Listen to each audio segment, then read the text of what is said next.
The sun beat down on the dusty roads of Harper's Creek, a small town nestled in the heart of rural America.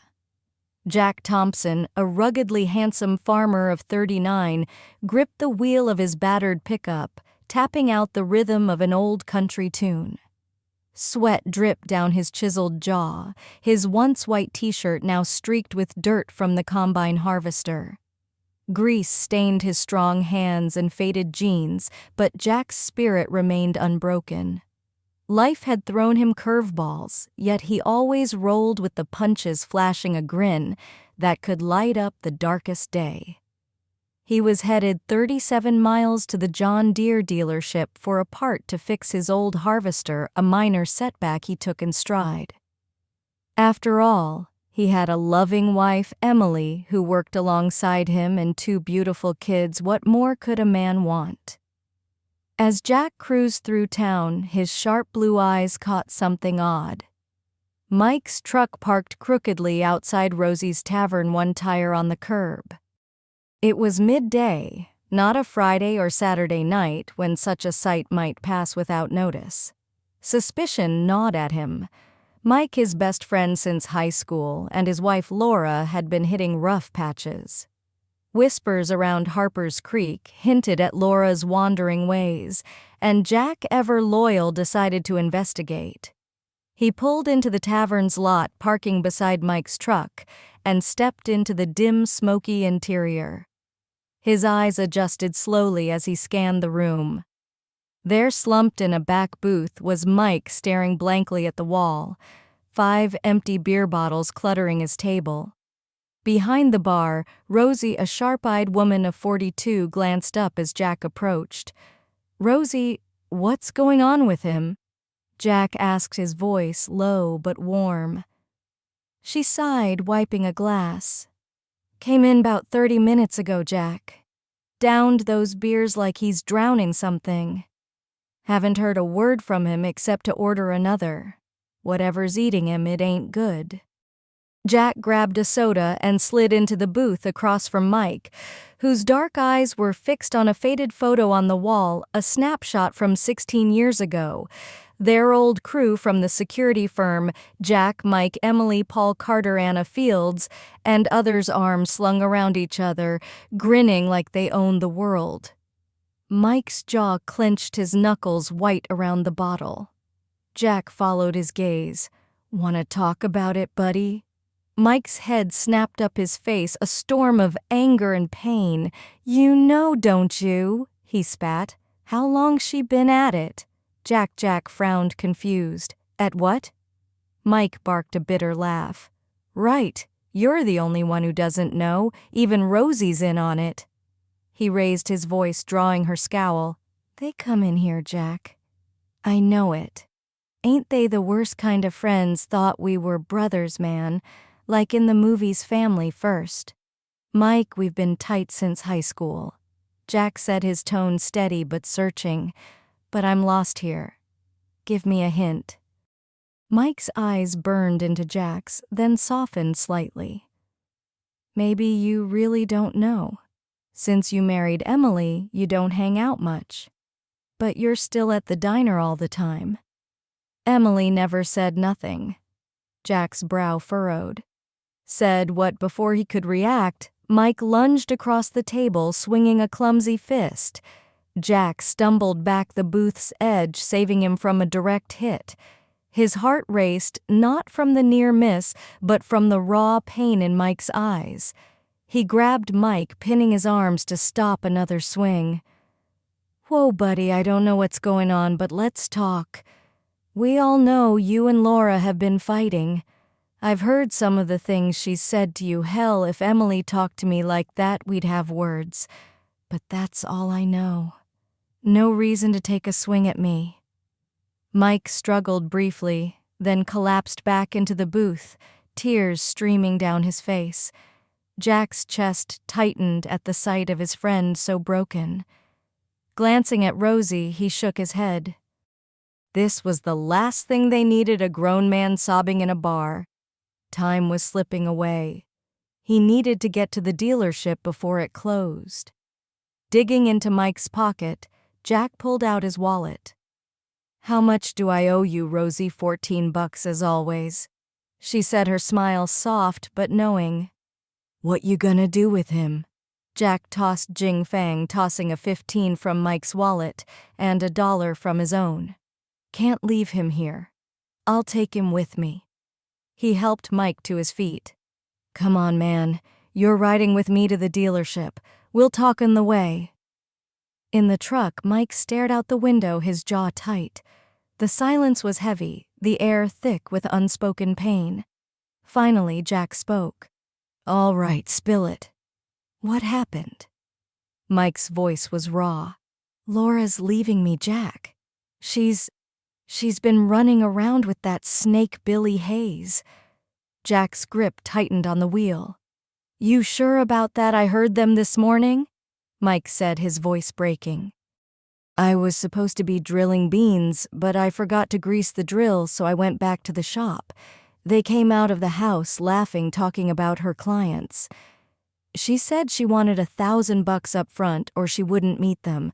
Said she's sick of the farm, the dirt, the idiot farmers. She's been planning to leave Jack. Billy's in on it, managing her or something. I was too shocked to say anything. They just drove off." Jack's stomach churned. The betrayal cut deep, not just for Mike, but for the brotherhood they'd shared since youth. "You didn't confront them?" Mike shook his head. "I just drank, then went to Rosie's." They drove in silence, the weight of Mike's words settling in. Back in Harper's Creek, Jack pulled up to his farmhouse. "You're staying here tonight. We'll figure this out with Emily and Paul." At the house, Emily, a stunning 38-year-old with warm brown eyes, greeted them from the kitchen. Her smile, usually a beacon of comfort, faltered at Mike's haggard look. "Hey, Mike, you okay?" Jack cut in. "Not really, honey. He's got trouble. Let's grab some tea and talk while we work on the combine." In the barn, as they tinkered with the machine, Mike poured out his story. Emily's face darkened. "I heard rumors Laura was entertaining men for money before you married her. I thought she'd settle down. But if she's back at it with Billy as her handler, you need solid proof for a divorce. You could lose everything otherwise." Mike nodded, his eyes hollow. "I need to do this right." Emily took charge. "We'll tell Laura you're helping with the combine. You can stay here tonight. We'll call Paul to plan next steps." Paul, a lean, sharp-witted man of 39, arrived soon after. The old crew was back together, bound by loyalty and a shared past. They devised a plan to gather evidence discreetly. Paul brought in 2 law enforcement friends, Deputy Tom Reed and Officer Nate Brooks, who provided surveillance gear. They tapped Laura and Billy's phones and planted cameras in their homes and vehicles. Each discovery was a dagger to Mike's heart, revealing the depth of Laura's deception. 2 weeks later, they found Laura's stash, nearly $500,000 in a safe welded inside an old combine behind the machine shed. The sight of that money hidden in plain sight felt like a punch to Mike's gut. They installed a hidden camera to catch the safe's combination, planning to retrieve the cash later. As the investigation deepened, they uncovered ties to the county sheriff and prosecutor, complicating their plan. The stakes skyrocketed, threatening not just Mike's marriage, but the entire town's power structure. Emily pushed for escalation. "We're in over our heads. We need the FBI or state police." Mike's anger flared. "I want to hurt them, Emily. They deserve it." She met his gaze, fierce but steady. "We all want justice, Mike, but if we hand this to the local DA, they'll bury it. We need higher authorities." Jack suggested a lawyer first, "And we need to empty that safe. But we can't just take it. Laura's smart, she'll suspect. I say we sell off our old farm equipment as scrap, including that combine. We'll take the cash, leave a few hundred in the safe, and let it get crushed at the yard. She'll be furious but can't prove anything." Mike's eyes lit up. "That's perfect. She gets nothing, and I get the cash." Over the next 2 weeks, they executed the plan. While Laura and Billy were busy, they cut up the combine, retrieved $487,500, and left a small amount behind. Mike's hands trembled as he counted the bills, each one a reminder of Laura's betrayal. When Laura returned and saw the combine gone, she collapsed, screaming at Mike. "Where's my combine? That was our first big purchase." Mike played dumb. "Sorry, hun, it was just old junk. We needed cash, so we scrapped it." Her slap stung his cheek, but her panic was his victory. She sped off, unaware of the storm coming. That night, Laura called from jail, frantic. "Mike, I'm in Centerton lockup. Bail's 10 grand. Please help." "What did you do?" he asked, his voice calm. "Just a misunderstanding, public disturbance, trespassing. Please hurry." Mike hung up, chuckling. A call to the station revealed she'd been caught raging at the scrapyard searching for the combine. Her desperation was a bitter balm for his wounded heart. He refused to pay bail. The next day, a federal task force arrested the sheriff-prosecutor, and others followed by Billy and his crew. Laura's charges piled up, her bail now unreachable. Mike felt a twisted relief knowing justice was closing in. At the lawyer's office, Charles Chuck Bennett, a seasoned attorney of 55, advised a legal separation first.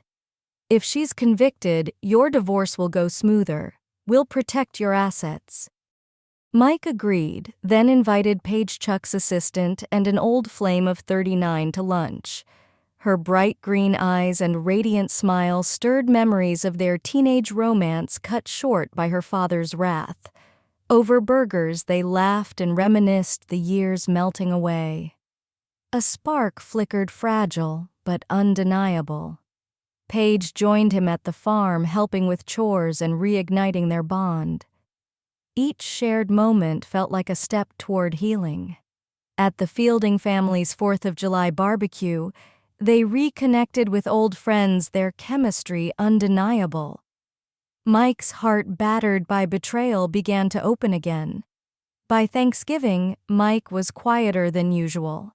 Sitting by the river with Paige, he confessed, "I've been thinking about us. I don't want to miss any more time with you." His voice trembled with hope and fear. He pulled out a ring. "Marry me, Paige. I've always loved you." Tears filled her eyes as she took the ring.